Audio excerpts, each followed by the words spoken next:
I think everything I do on YouTube to some extent is probably informed by this early experience I had in life where my parents would continually tell me that I was boring.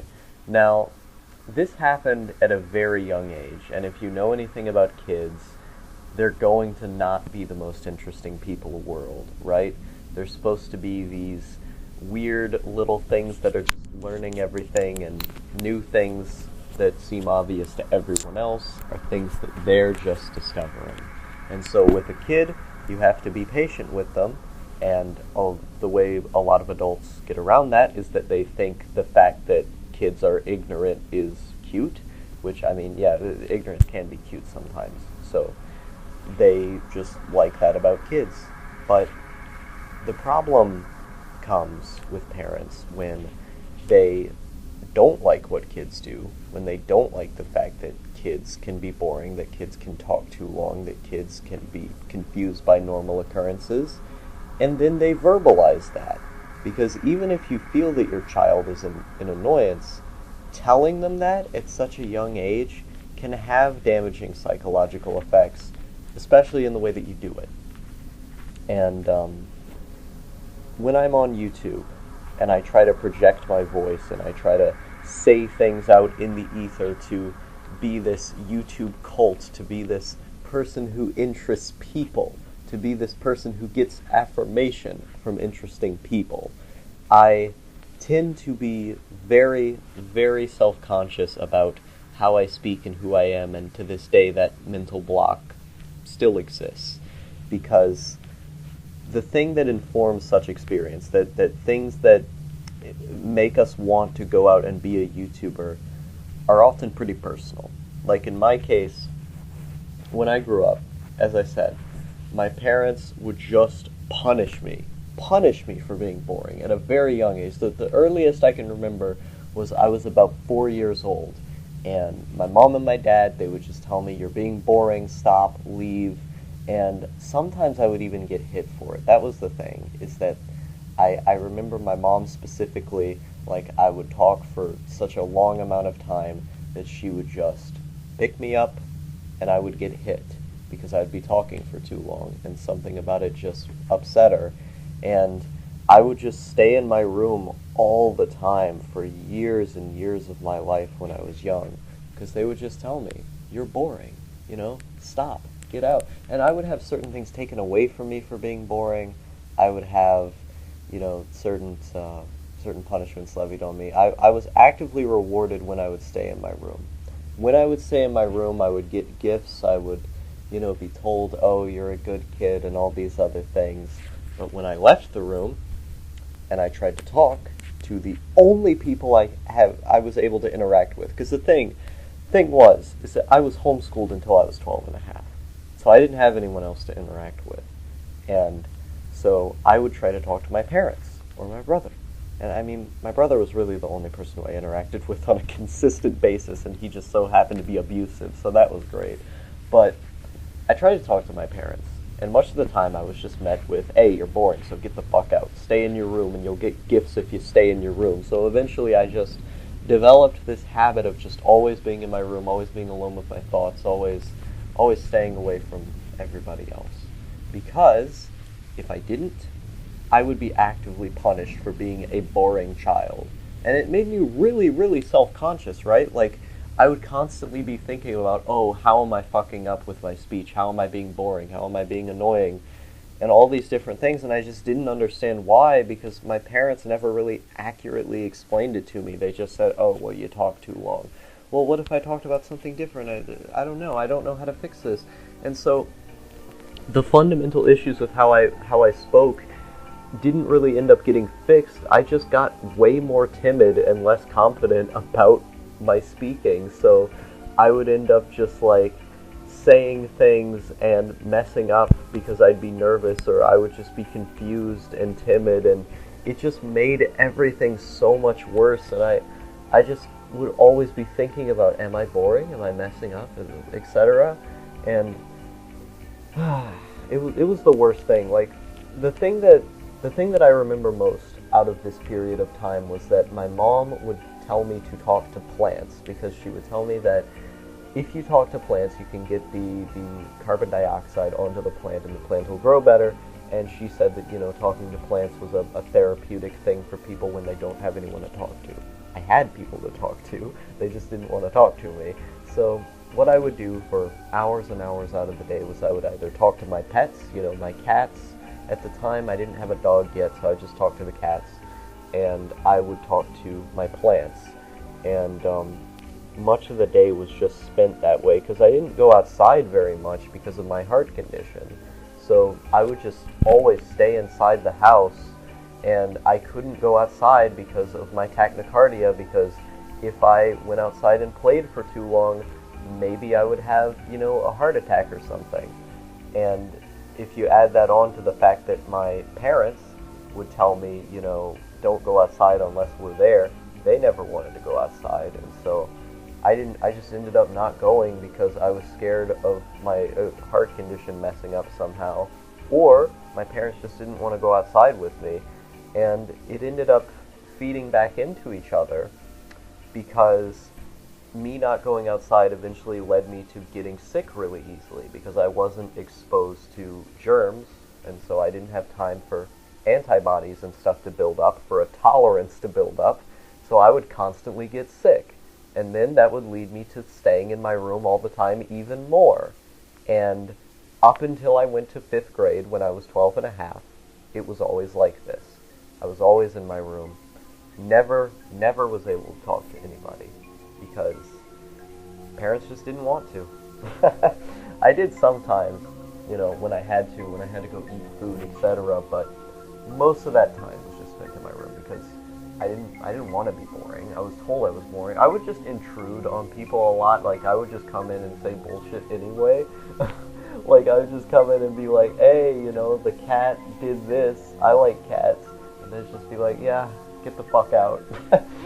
We don't want to hear about the cat right now. And it's like, okay, fine, I'll talk to the plant. And so I do have this deeply rooted fear of being boring because of how I was raised there. And now, I don't resent my mother for this, because the thing is that, you know, her and my dad were just constantly arguing with each other, and so, honestly, I understand why she didn't want to talk to me at the time with how chaotic everything was, but still, you know, this is your fucking kid. Don't tell your kid that they're boring just because you want to vent your anger out onto them. That's wrong, you know. This impedes development, and to this day, I am still self-conscious about this to an extent, you know. I believe my YouTube channel has given me a lot more confidence in this regard, because I actually enjoy my own videos. I think my own videos are actually pretty good, but without that, without me projecting my voice all the time, and without me putting in an effort to be more interesting, I would just feel absolutely horrendous. I felt horrendous for years of my life. It was so hard for me to talk to people, because I was just constantly thinking about how boring I was and how bad I was. It had a tremendously bad effect on me. I didn't have anyone to love me. Like, that was the thing. I grew up with, like, barely any love in my system, because my parents never wanted to spend time with me, and my brother, the interactions I would have with him was he'd fucking pull knives on me. He'd chase me around with knives when I would go outside. He'd try to shoot me with BBs, and I'd have to try and evade them, or, you know, he would take me into the other room and he'd slam me against a fucking bookshelf. Like,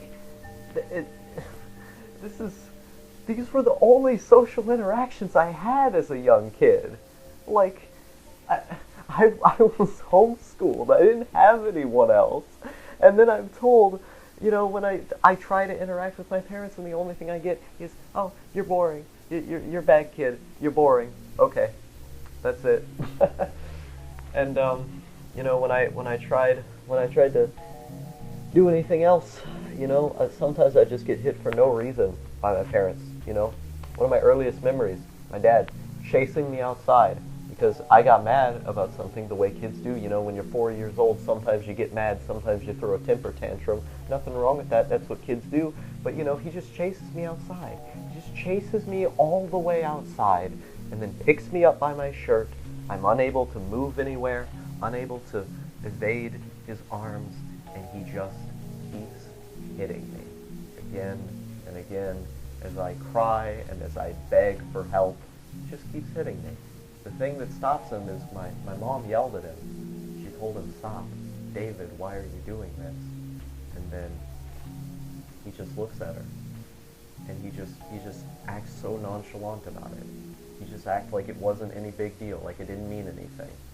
This child, this little kid, 4 years old right here, that you were actively restraining from getting away and continually hitting just because they got a little bit upset, the way that kids do. Didn't act like it was that big a deal. Oh, it's just discipline. This child is just being disciplined. I still have nightmares about this. I still remember exactly what it was like to this day.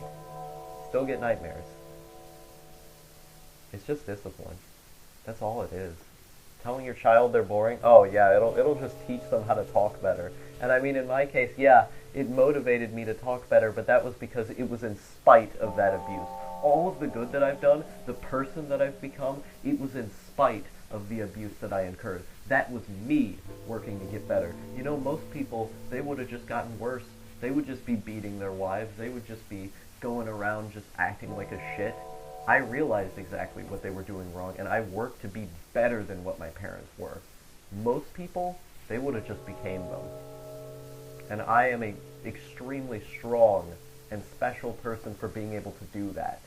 But most people, they just would have went down the same path. And so,